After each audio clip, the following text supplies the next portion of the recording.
Over the last 20 years, I have been a television and radio reporter in the Pacific Northwest. And during that period of time, I have passed along to the public hundreds of news stories from all portions of the world about the UFOs, the unidentified flying objects, the flying saucers. I have seen UFOs, but in all of those news stories, I've detected one missing fact, one incredible, glaring omission. Not one world public agency or scientific group has even offered a partial solution to this most amazing mystery of all time.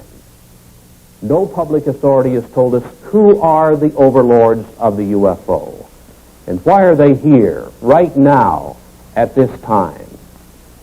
There is no Air Force defending any portion of this planet that can truthfully deny that the following documented incidents did take place and that similar incidents are taking place almost every day somewhere in the world.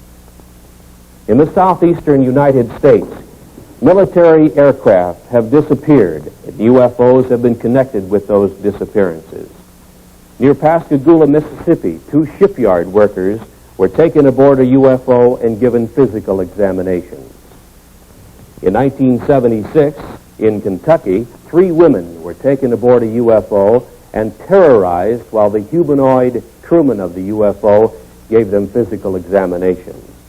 In Wyoming, in 1975, an oil exploration foreman, while elk hunting, was picked up by a UFO along with the elk and was medically examined and returned to the elk hunting area by the UFO crewman. In Arizona in 1975, while working in open country, Travis Walton was zapped away for 5 days and kept aboard a UFO. A few weeks previously, near Alamogordo, New Mexico, a member of the U.S. military was examined by the humanoid crewman of a UFO. Rather than reveal that fact, the U.S. military found duty for Staff Sergeant Charles L. Moody in Western Europe. Before the kidnappers of the UFO, humans seem helpless. The largest circulation newspaper in the United States offers a $1 million reward for decisive UFO information. According to UFO contactees, this is what a UFO humanoid crewman looks like. This is the best UFO photograph in the world. The military took it years ago and kept it secret. NASA reveals its UFO policy. NASA astronauts have seen UFOs. You learn for the first time what the Air Force Academy teaches its cadet officers about the reality of the UFO. You learn UFO fact, not science fiction. In a surprise ending, you'll see the answers to this incredible worldwide UFO mystery. The origin of the alien intelligences who are the overlords of the UFO.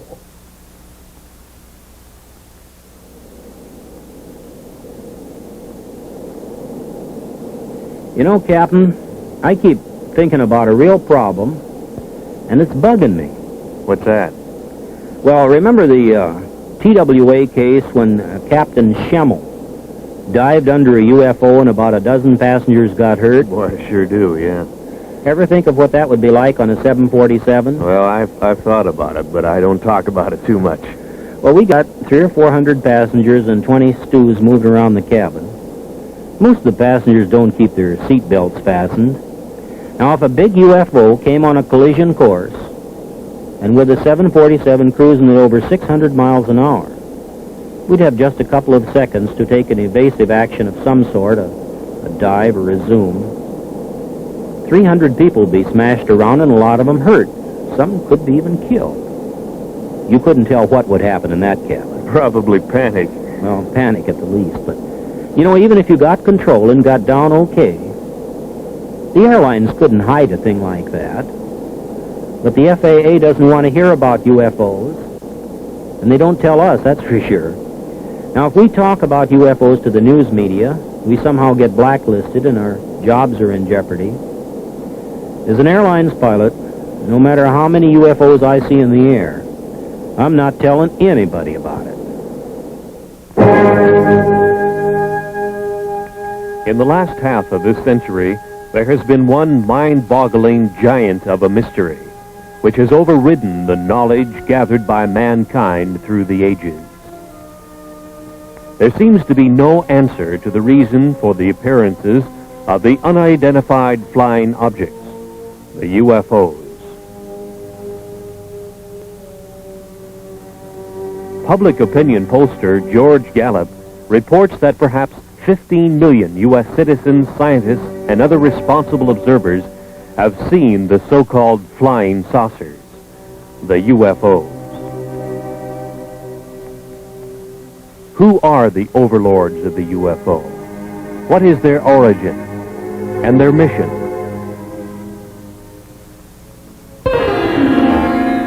On July 31st, 1952, in the Italian Alps north of Milan, engineer Gianpietro Mangusi took these pictures of the landing of a UFO on the rough ice of the Churchill Glacier.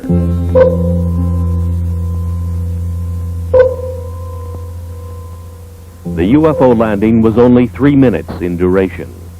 A humanoid in some kind of spacesuit with equipment on his back emerged from the UFO, walked partway around it, and then re-entered, and Mangusi had the pictures to prove it.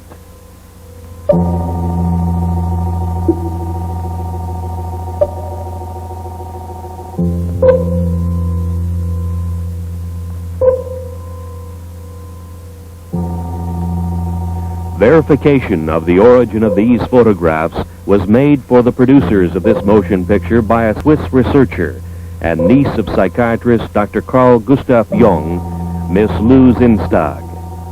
Since that time, world newspapers have made note of UFO stories in all degrees, from casual mention to news of an all-out UFO invasion. The mental health of UFO observers was questioned. From 1951, another photograph of a UFO from Riverside, California, showing the very significant bell-shaped configuration with 3 spheres projecting from its underside. This is the most familiar type of UFO and has been seen and photographed worldwide by UFO researchers. Who are the alien intelligences behind this type of space travel device? Are the UFOs friend or foe?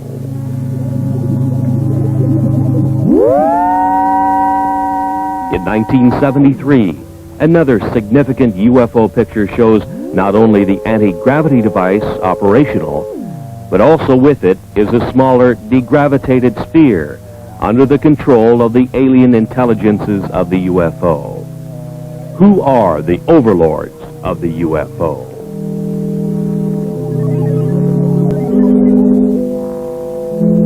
In the Mediterranean, on a Sicilian beach, 2 small UFOs in the act of materialization from another dimension are observed by excited local citizens.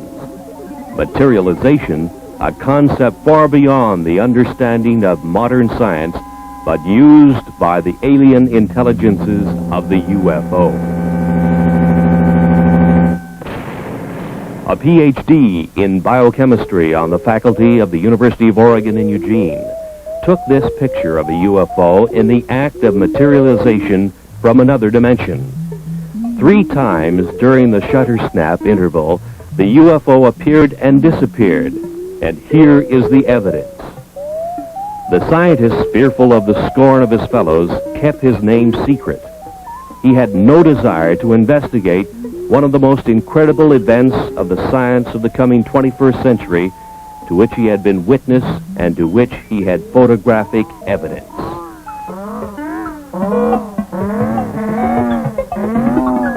Kidnappings have occurred of military jets, people, and automobiles full of people.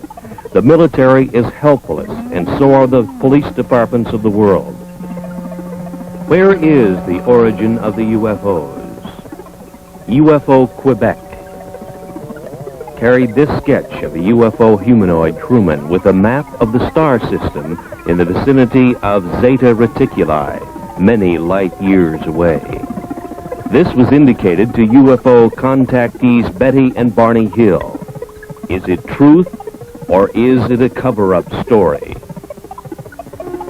2 UFOs over San Francisco, similar to UFO surveillance stories and photographs to come from every major city in the world. Iron Curtain scientists have stated publicly their feeling not only that UFOs are real, but that they have the same type of experiences which match those published in the Western world. We now reveal the facts of the UFO which couldn't be kept secret. The planet's most incredible unsolved mystery.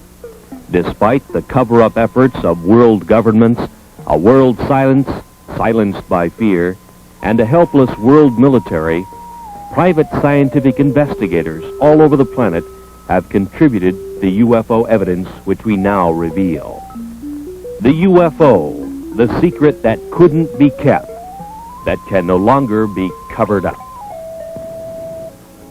Mount Rainier in the state of Washington was the area where private pilot businessman Ken Arnold, flying back to his Idaho home, first saw 9 disc-like flying objects on the sunny afternoon of 24 June 1947.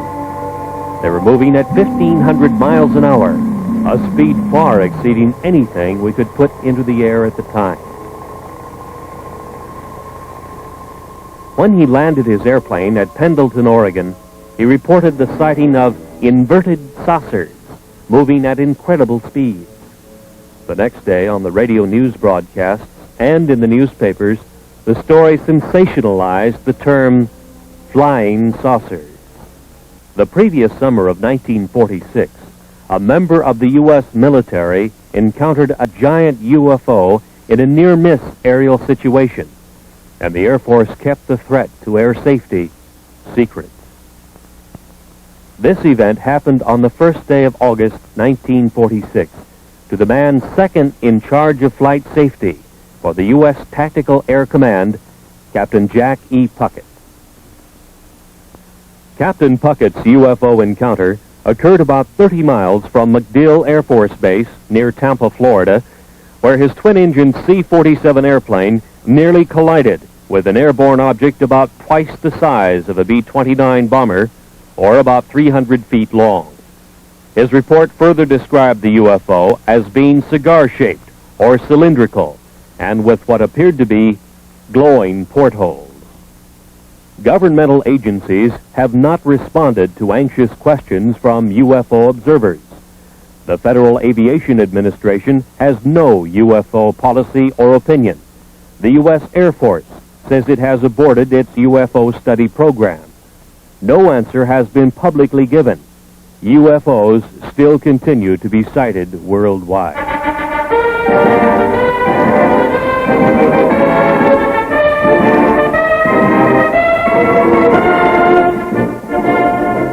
At the U.S. Air Force Academy in Colorado Springs, the cadets in training will become the officers who will police our airspace for the next crucial decade.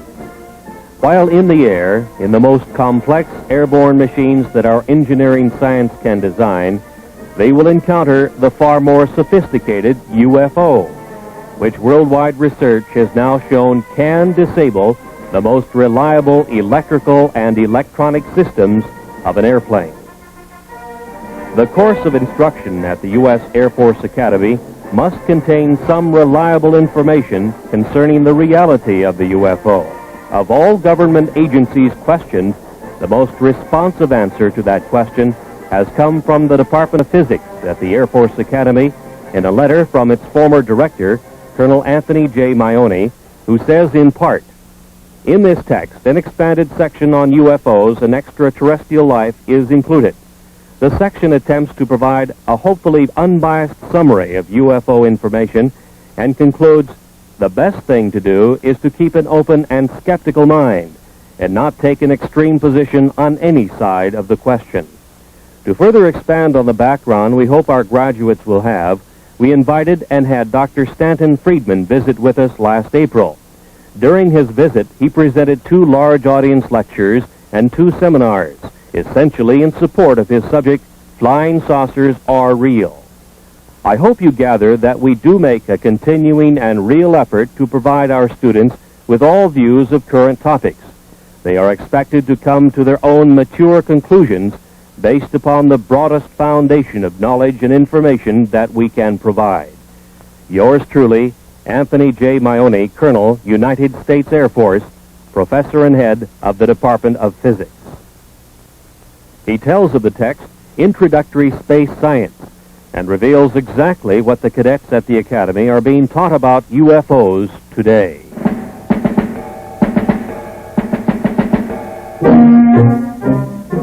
These are the men who will have to make crucial decisions while in the air when they encounter the incredible UFO.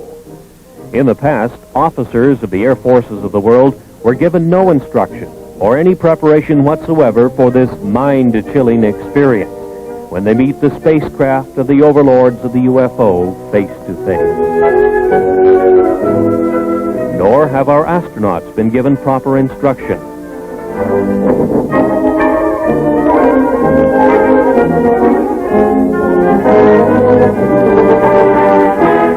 From Introductory Space Science, Volume 2, page 466. We should not deny the possibility of alien control of UFOs on the basis of preconceived notions not established as related to the UFO. Our physics may not apply. From available information, the UFO phenomenon appears to have been global in nature for almost 50,000 years. Known witnesses have been reliable people. This leaves us with the possibility of alien-controlled UFOs by visitors to this planet from this solar system or other solar systems.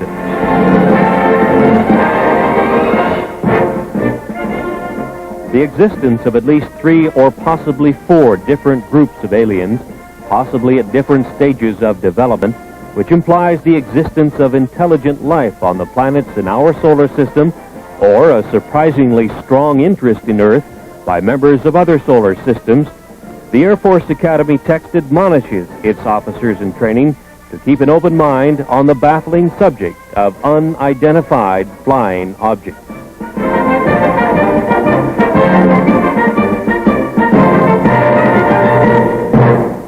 Maybe it's the honeymoon capital of this corner of the galaxy. Maybe the lecturer selected by the U.S. Air Force Academy to establish for their officers in training that flying saucers are real was Stanton Friedman. He had been appearing on the lecture circuit in various U.S. colleges as a UFO analyst with a high level of scientific training. Friedman's academic background includes a bachelor's and master's degree in nuclear physics from the University of Chicago. His employment background included much high-level work in space science in the area of fusion rocket research and nuclear-powered aircraft.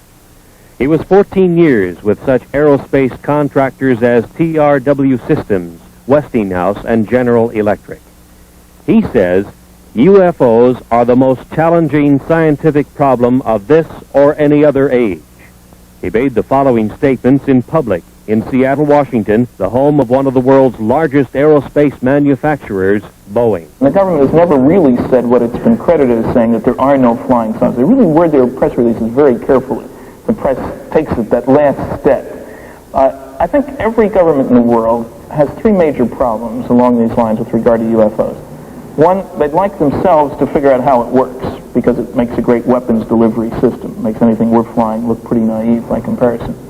2, you'd want to make sure that the other guy doesn't figure out how to duplicate their behavior, because then you have a defense problem. If he's got something that flies like these things, we got a problem because we can't handle it. And 3, perhaps most important, a kind of philosophical political problem.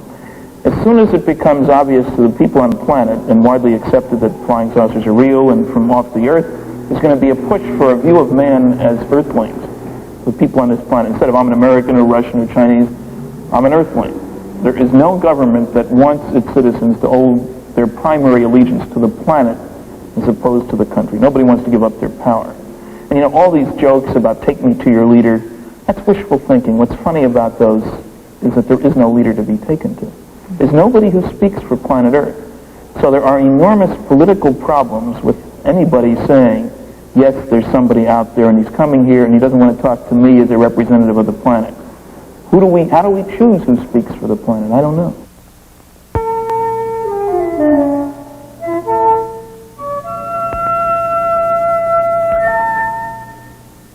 Since the 1950s, it has been easy to point to the millions of suns in space and speculate that somewhere out there is the home of the UFO. That UFOs are spacecraft from some other Earth, orbiting some other sun, just like ours. From a visible sun in the visible universe. Perhaps so, perhaps not. But the UFOs could also be from an invisible dimension, in the invisible portion of the universe, which our science cannot easily detect.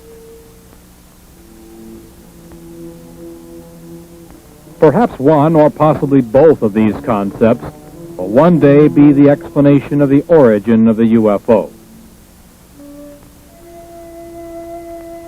The Air Force Academy text on space science concedes that 2, 3, or even 4 levels of alien intelligences might be involved.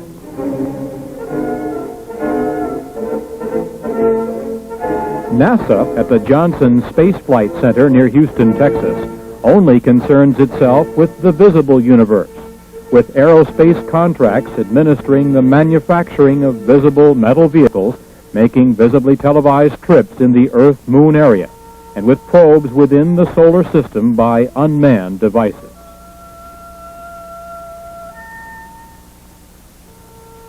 NASA astronauts in their Skylab make a track across the nighttime sky, lit by millions of suns. The activities of the astronauts are minutely planned and carried out, but the framework is that of Earth science as we understand and engineer its applications. There seems little room for productive scientific speculation, perhaps because of the $38 billion NASA space budget, which is highly criticized in many quarters.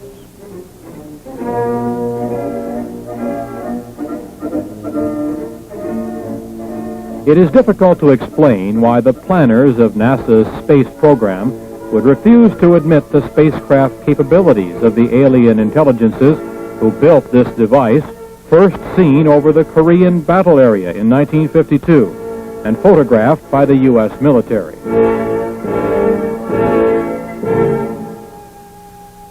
This picture was available to NASA.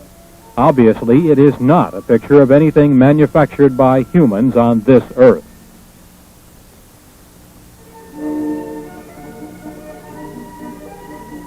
It was classified then and now as an unidentified flying object, a UFO. Can we now identify it? Is this actual photographic evidence that proves that alien intelligences use a spacecraft like this to travel from their dimension to our reality? Is a Watergate-type scientific cover-up involved? Let's now examine that possibility.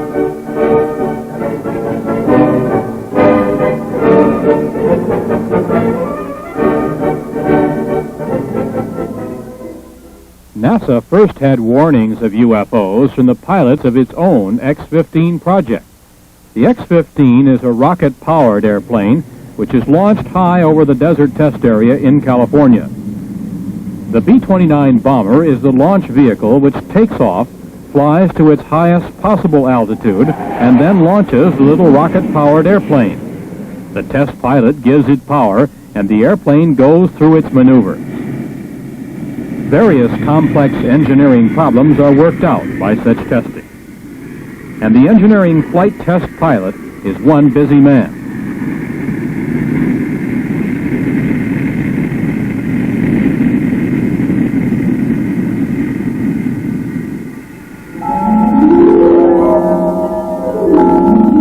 But on May 30th, 1962, test pilot Joe Walton photographed 5 disc-like objects from the X-15 rocket test airplane. The UFOs were very similar to the disc-like objects seen over Mount Rainier 15 years earlier by Ken Arnold. NASA made no public mention of what the discs were, their origin, or any scientific speculation whatsoever about this observance of their X-15 project by intelligences of the UFO. On July 17th of that same year, this time at an altitude of about 58 miles, Test pilot Bob White noted that he had UFO company and photographed unexplained objects even closer to his X-15.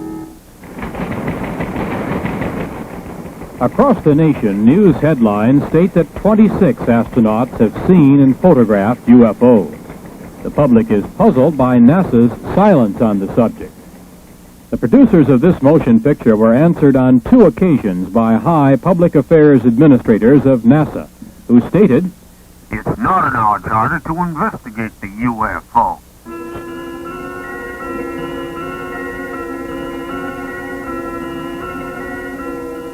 Inside the Skylab in zero gravity, the astronauts go through the day and night with their every minute carefully scheduled. The scientific experiments are in almost every instance planned, not to open new areas of the unknown in cosmic science, but to reinforce the ideas we already hold regarding the reality of the universe. Planners have left no time or leeway in which the UFO can be postulated, thought about, or examined.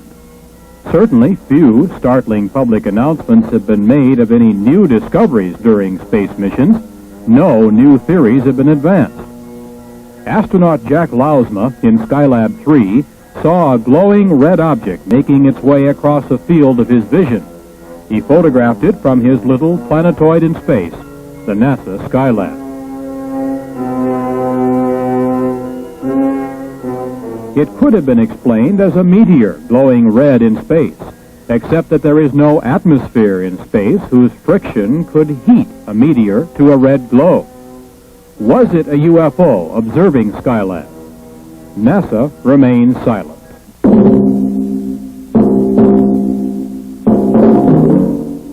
Complex instrument packages such as Explorer 10 vanish in space. Launched on the 25th of March, 1961, it disappeared, although its life expectancy was over 100 years. Perhaps some alien intelligence is examining this complex NASA space device. NORAD cannot find it, and it is not transmitting. It just disappeared.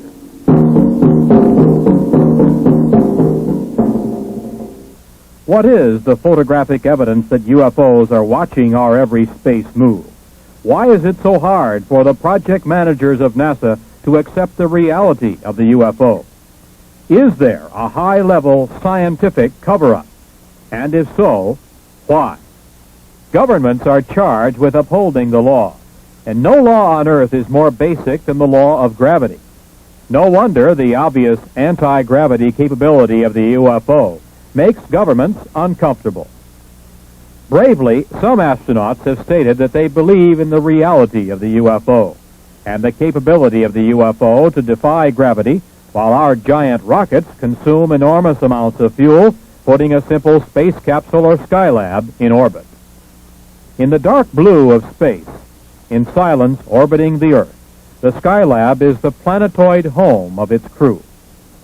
The crew is like the NASA test pilots in the X-15, busily occupied and concerned with the scientific work outlined for them by their NASA masters.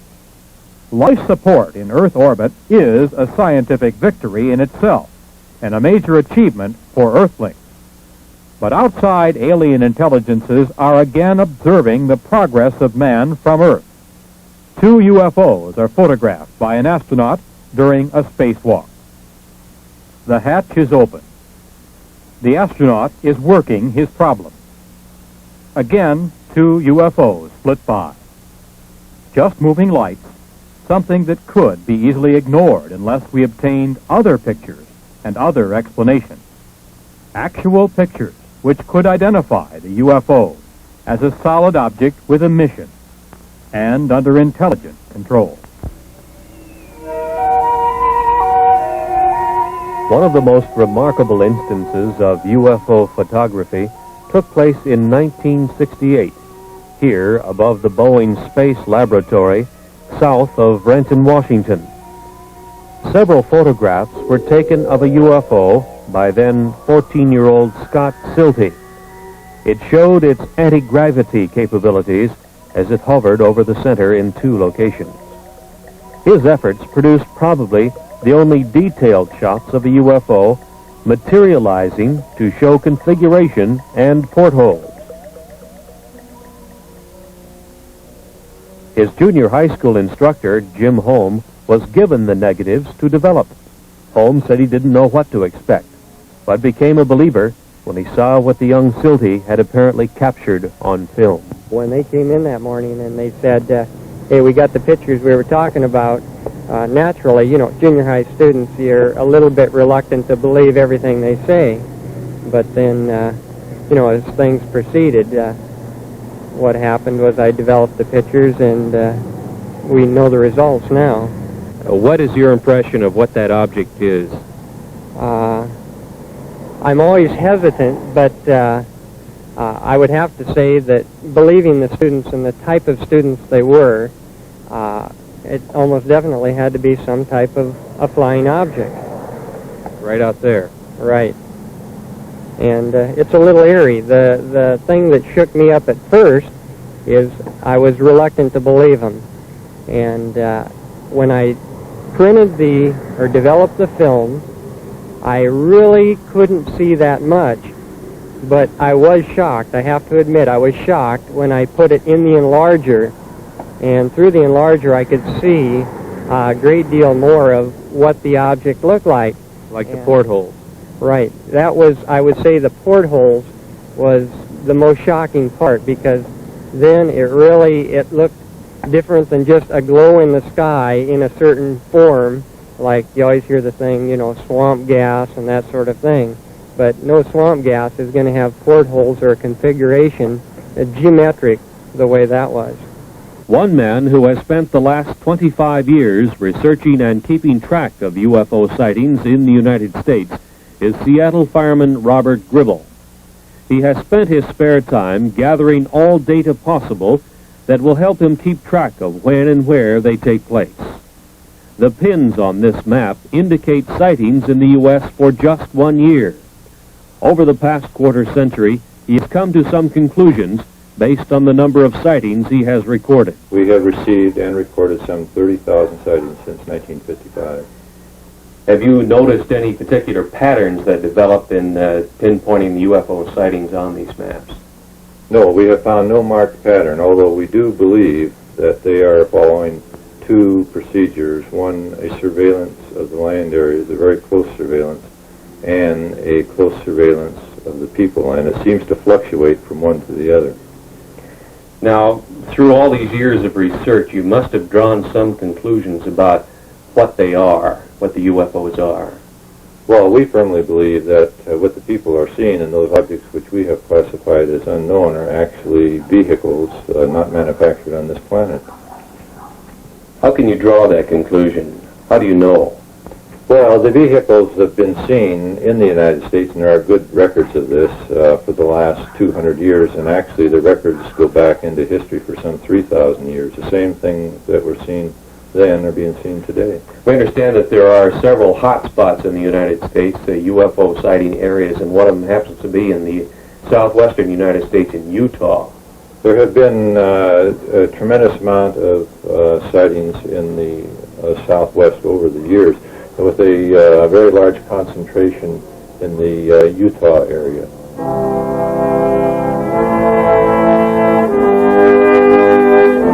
The Canadian UFO Report was one of the initial UFO publications to headline the story of the possibility that much of the early Mormon history tells of a contact with an alien intelligence, the angel Moroni. It opens the possibility that the founder of Mormonism, their prophet Joseph Smith, may have been one of the greatest of UFO contactees. Dr. Frank D. Salisbury, on the faculty of the State University of Utah in Logan, and himself a Mormon, does not doubt that possibility.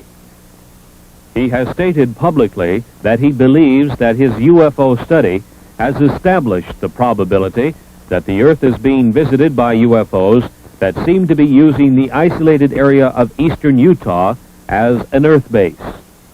In March of 1975, a national tabloid newspaper circulated the following story of a UFO kidnapping.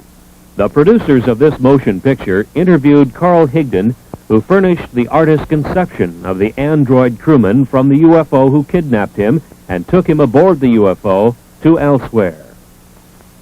Higdon was given a physical examination in a tower by a huge TV-like eye, rejected, and was returned to the elk hunting area in Wyoming, where he was picked up.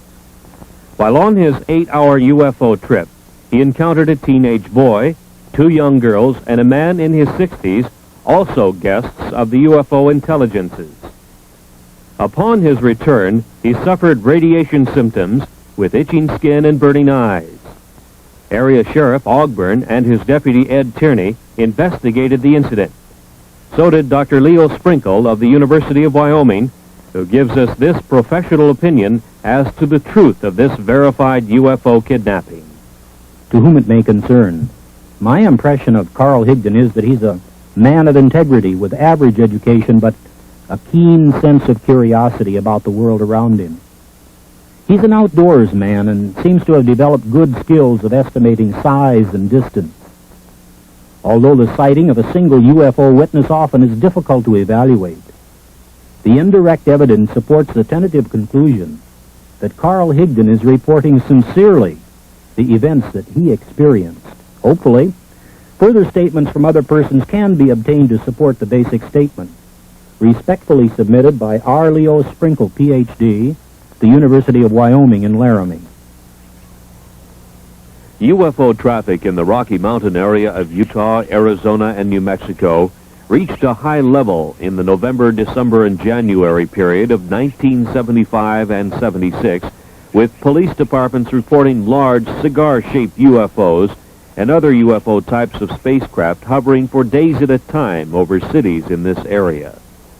5 witnesses working in the open country around Snowflake and Holbrook in northeast Arizona had the most incredible personal UFO experience story to tell and passed lie detector tests in their telling of it before police and psychiatrist witnesses.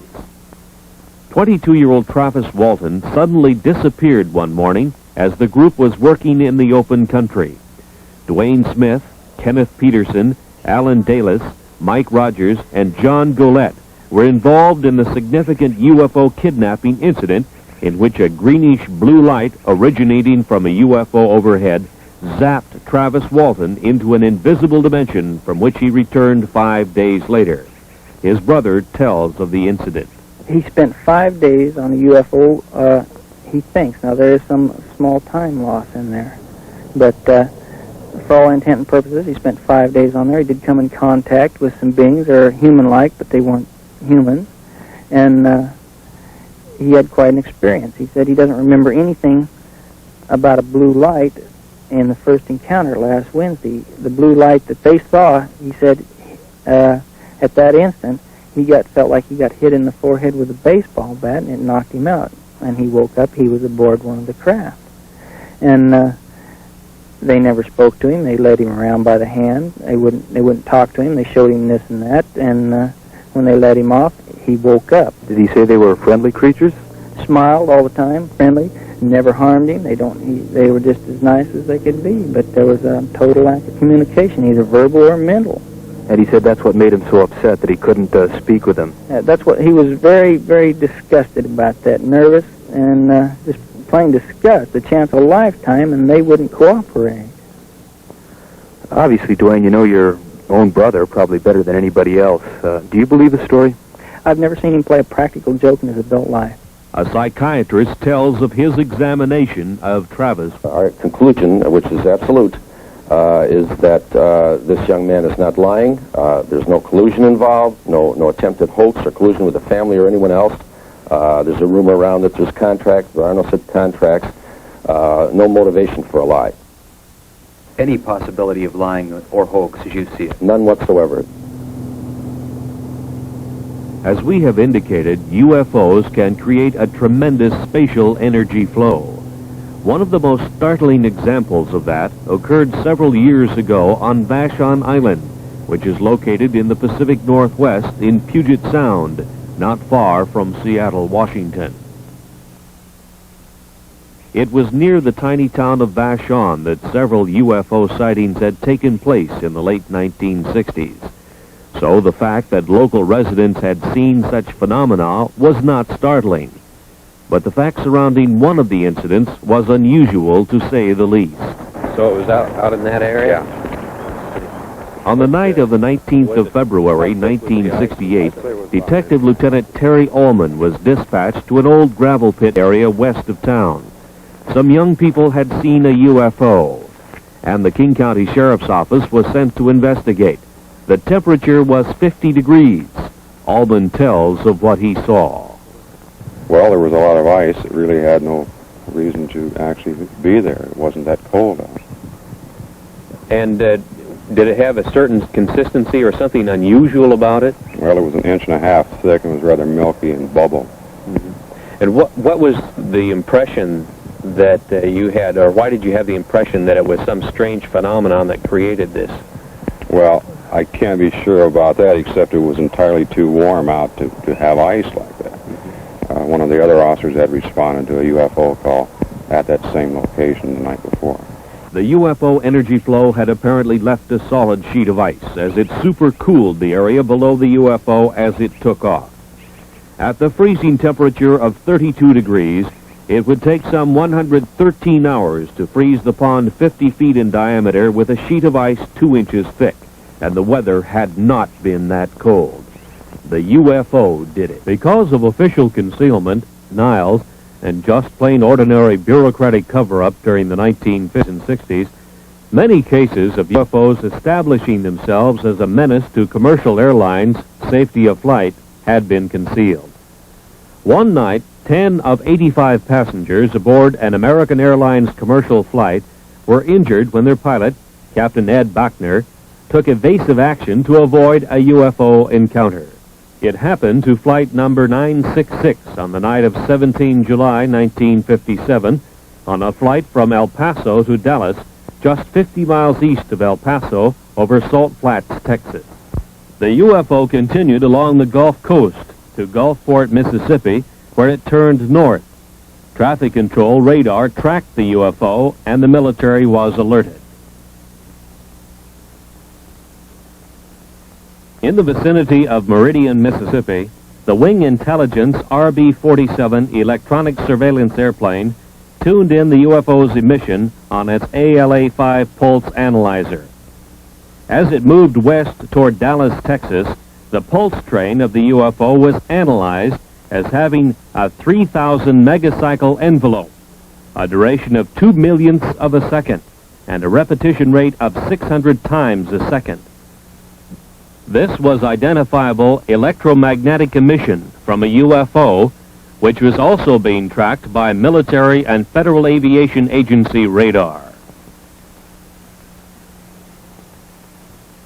The UFO circled Dallas and Fort Worth, Texas, and headed north to Oklahoma City, and continued its track north, followed by the Wing Intelligence electronic surveillance aircraft. This was continued until the U.S. Air Force plane was to run low on fuel near Forbes Air Force Base. At 1:45 on the morning of April 3rd, 1975, some 20 or more law enforcement officers in 5 North Carolina counties pursued a bright, glowing, unidentified alien spacecraft. Newspaper headlines told of a major incident which was, in effect, kept secret from the rest of the nation. Newspapers, radio, and television all over the world remained silent on the stories because wire service editors did nothing to emphasize their significance.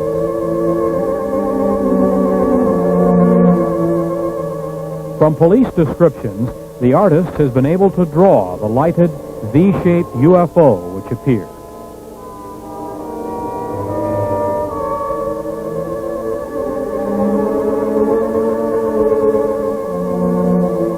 No responsible agency gave to the public any scientifically supported explanation of the origin or mission of the alien space travel device.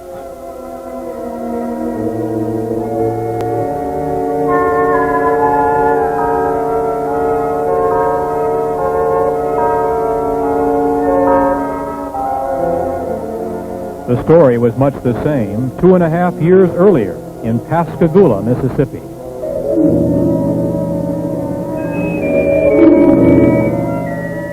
The Pascagoula Press first headlined the story October 12, 1973, and told the nation about two shipyard workers, Calvin Parker and Charles Hickson, who had their fishing trip interrupted by a glowing, blue-lighted UFO which landed near them.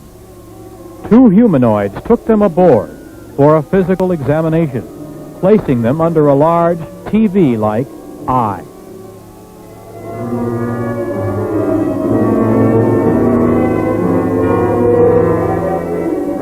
Scientists were quoted as saying that the UFO report was true. NASA was supposed to probe, but didn't.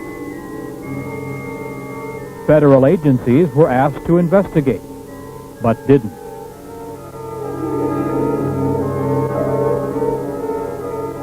Hickson said the creatures from the UFO seemed friendly, but that they acted controlled, as if they had a specific thing to do, and did it.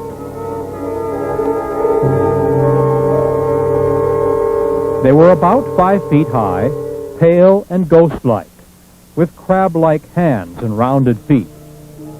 As Hickson and Parker were taken aboard, they suddenly began to float on air, became weightless, and totally helpless.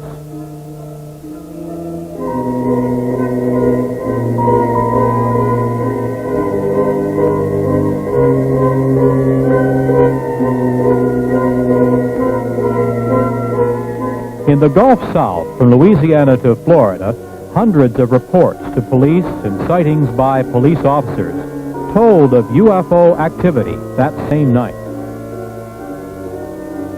No government agency concerned itself with this UFO kidnapping publicly. Luckily, Hickson and Parker were returned. But what of the kidnapped victims of the UFO intelligences who are not returned? Are the UFOs friend or foe? Or are they conducting a project in which humans become nothing more than guinea pigs? This is serious speculation. Kidnapped victims seem to end up on a missing persons list, and no agency on Earth can locate them. The alien intelligences of the UFO are from somewhere, either in our dimension or from another dimension, which is difficult for anyone to detect. Misunderstanding the complete dominance of man by the UFO intelligences led the city fathers of Ocean Springs on the Gulf Coast to seriously decide to solve the problem by passing a law prohibiting the landing of UFOs in that area. Alderman William F. Dale, Jr. thought the local police should be able to handle it. It almost became a law. But the mayor of Ocean Springs, Tom Stennis, broke the tie vote. He said, "Let's make them welcome." As yet, no world governmental agency has demonstrated the power either to make UFOs welcome or to combat their landings and possible kidnapping. It's obvious that humans are helpless.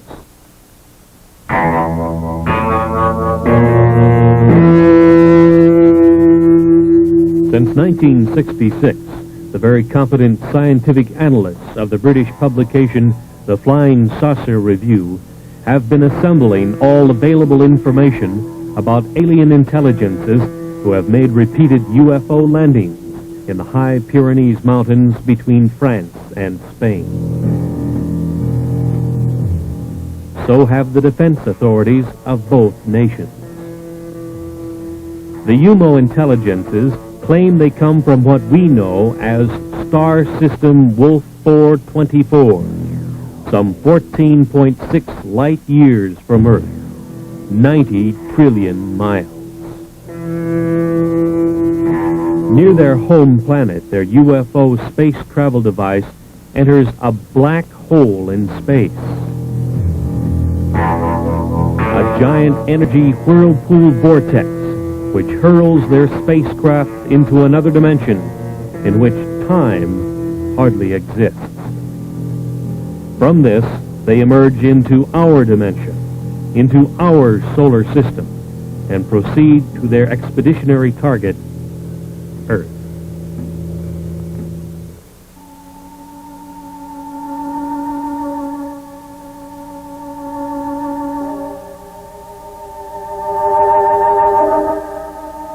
Later, the UMOs were to tell the European investigators that the universe was at least a 10-dimension unity.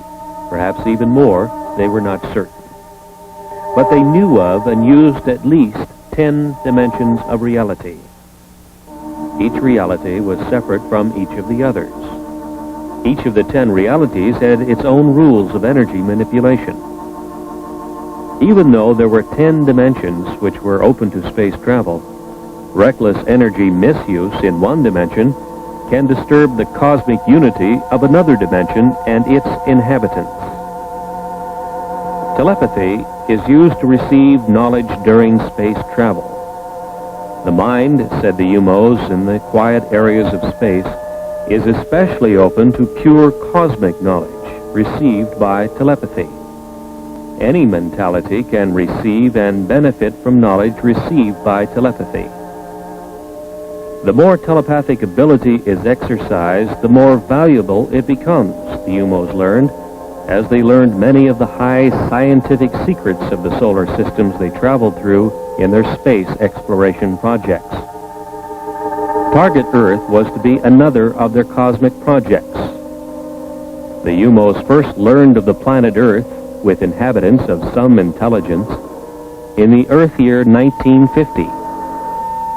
They landed and left 8 of their males and females in the area which had high mountains between France and Spain.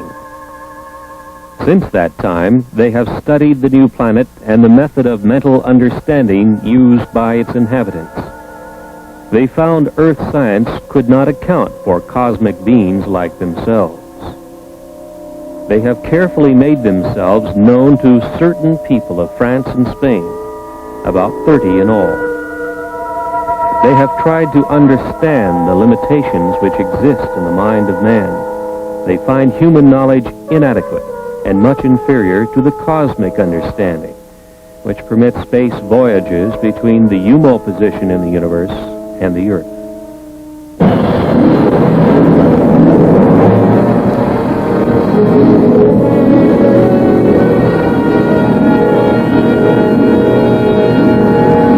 At 800,000 miles, Jupiter looks to the Earth-developed eye like this.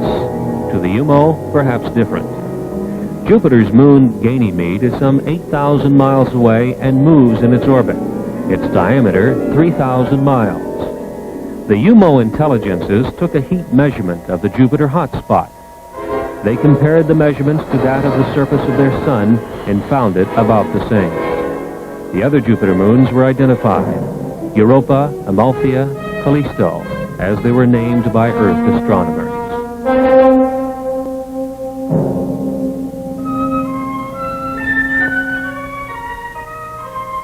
The spacecraft continued to the next solar system checkpoint, also at the same time slowing its rate of travel.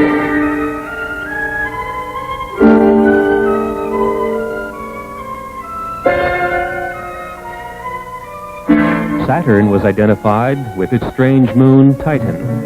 Titan rolled along the equatorial plane of Saturn like a wheel on a road. The UMOs identified its atmosphere, methane. In the vicinity of Saturn, they tuned to the history and the totality of knowledge of the solar system, accumulated since the time the sun was born. Knowledge lost, and knowledge still used, and knowledge to be rediscovered. It was from this Saturn knowledge store that the UMO intelligences learned of humankind's achievements and failures. They learned, too, of the state of development of the plant and animal life and all details of Earth and the other planets. They continued their journey past Saturn, its bright rings shining a dark space blue in the Titan sky.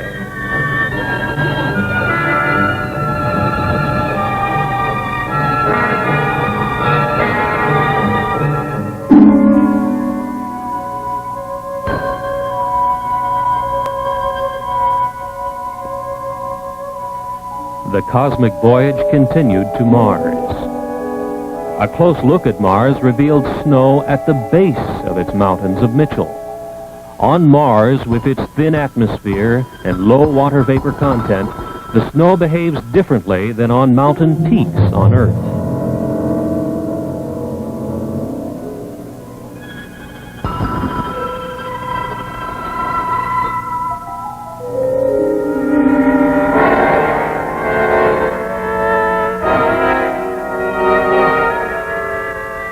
Leaving Mars, they passed scarcely 100 miles from Phobos, one of its two moons.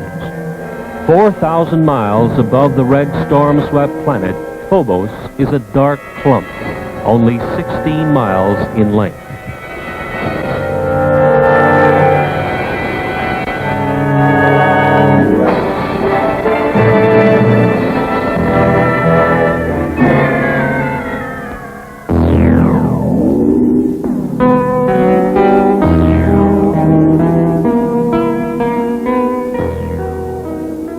The final checkpoint of the cosmic voyage brought a strange and beautiful sight.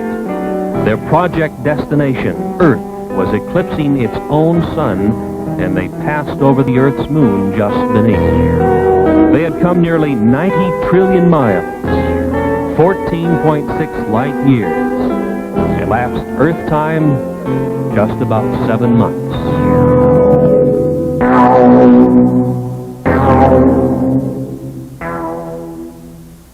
Came now the moment to synchronize the UFO's space travel time with the time of the expedition's target, Earth.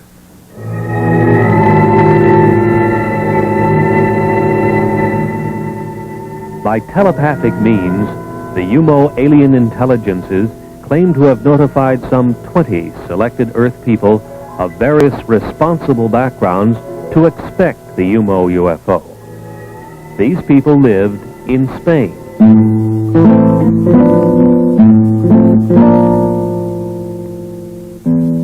The British Flying Saucer Review headlined an attempt by the Spanish Air Force to intercept the UFO.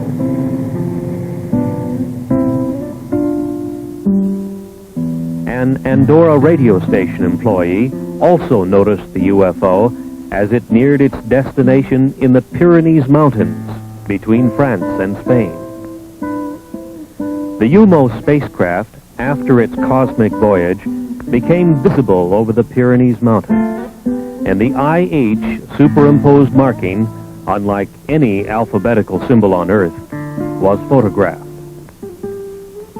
The first pictures taken were from the ground near the outskirts of Madrid on February 6, 1966, and again on the 10th of June, 1967. They are known as the San Jose de Valderas photographs, which were published nationally in Spain after thorough investigation by the national magazine Horizonte.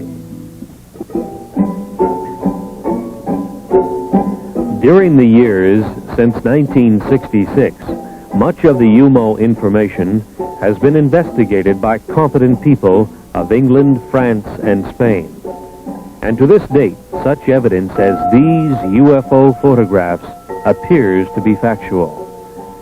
Dr. Claude Poer, Director of Scientific Programs in the French Center for Spatial Studies, stated publicly that a 2-year investigation resulted in staggering confirmation of statements made by the non-earthly intelligences. The French Minister of Defense, Jean-Claude Boré, in a nationwide radio broadcast, confirmed that the national police in France had a great number of statements on file from reliable witnesses who had reported over the last few years UFO appearances. He said he believed the reports tell of scientifically interesting events and that the top scientists of France were making a continuing study of reported UFO sightings.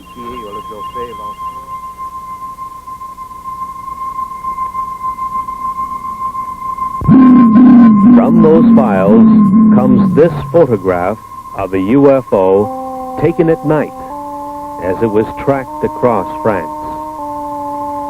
This is known as the Valençol UFO. The device is emitting brilliantly colored radiation and seems solid. If so, it is obviously capable of defying gravity. The French defense minister says that this type of appearance is being studied seriously by French science. Not so in the United States, where even the anti-gravity capability of the UFO is being ignored by official science.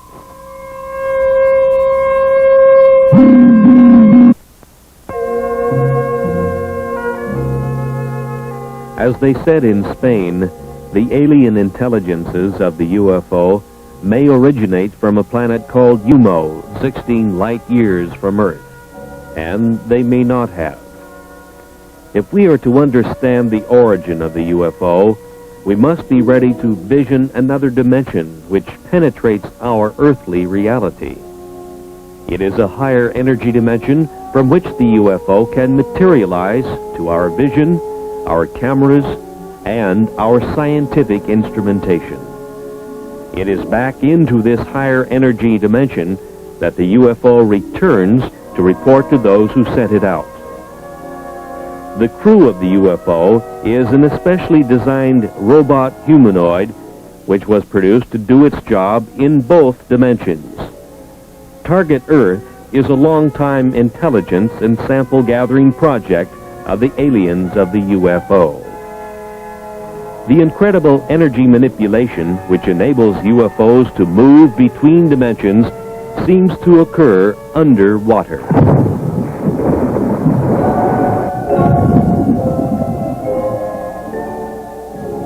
The Puerto Rican Deep, which extends 30,000 feet under the sea, is one such area.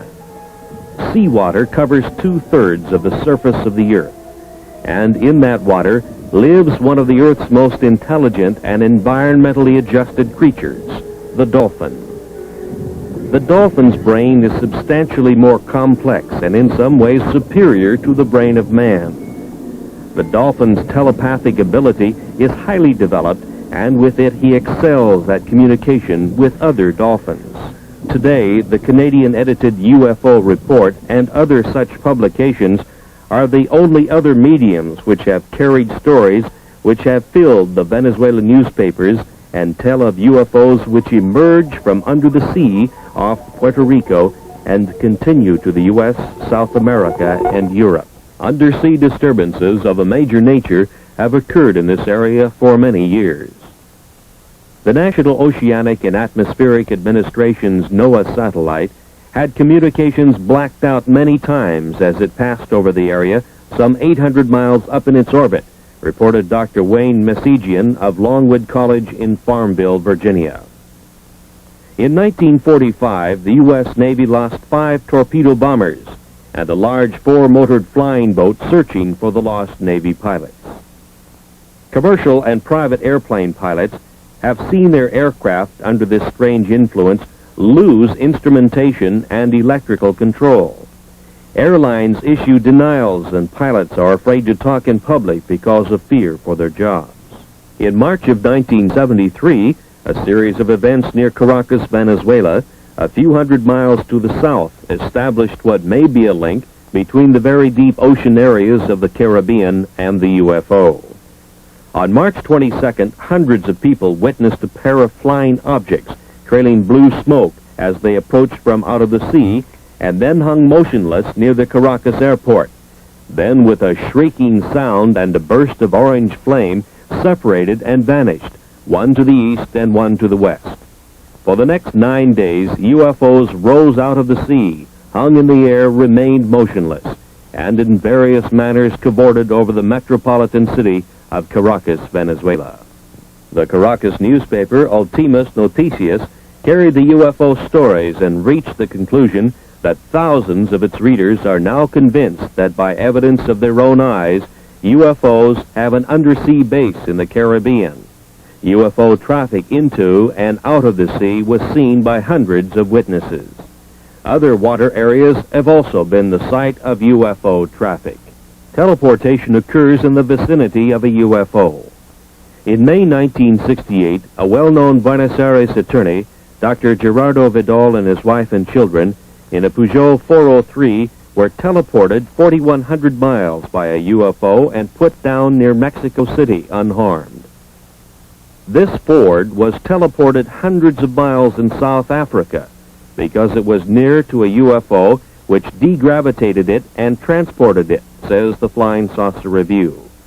The aliens of the UFO are energy manipulators of a very advanced nature, far beyond our science.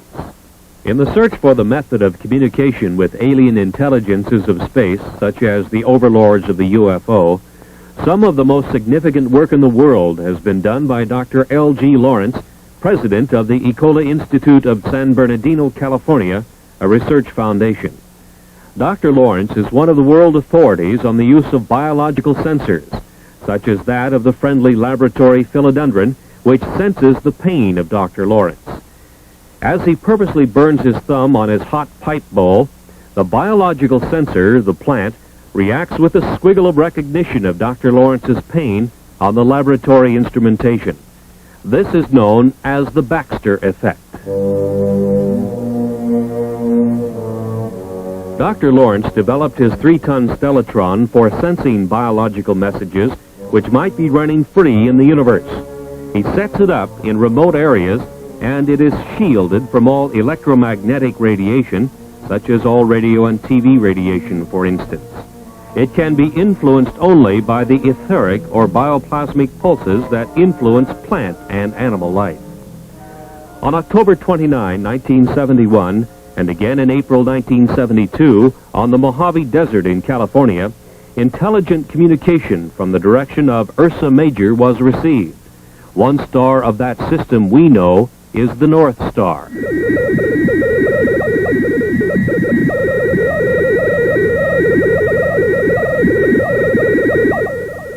The intelligent character of the overall pulse train is implied by the discrete spacing patterns and the repetition of recognizable patterns. Again, for the first time in public, you now hear the modulated signals, a message as yet undeciphered, which originate in outer space. This has been brought to you by special permission of Dr. Lawrence, and it is a scientific first.